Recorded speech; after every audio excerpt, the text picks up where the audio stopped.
Assalomu alaykum. Sog' salomatsizlar do'stlar. Men sizlarga bugun boka gemoroyni manaman degan bosqichida ta'sir qiladigan sivicha yasashni o'rgataman. Qarang, o'rganing do'stlar. Tuya urkachi yog'idan 30 gram olasiz va g'oz yog'idan ham 30 gram oling yetarli. Ana shularni qozonga solib kuydirasiz va yog'ini olib sovitasiz. Iliq holatga kelgandan so'ng kakao moyi yoki bo'lmasam kakaoni kukunidan 5 gram yoki 10 gram qo'shasiz va hamda yaxshilab aralashtirib, qarang, 2 ml shpris topasiz.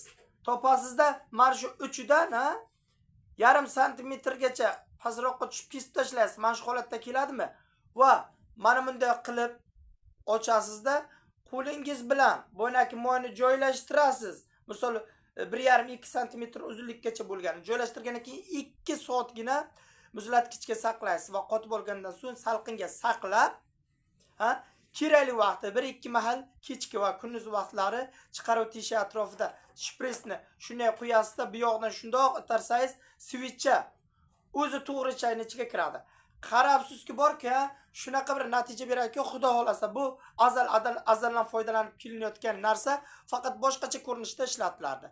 Xullas foydalanib ko'ring, zarar qilmaysiz. Sog' salomat bo'ling. Allohga omonatsiz, xayr. O'zida asrang asosiysi.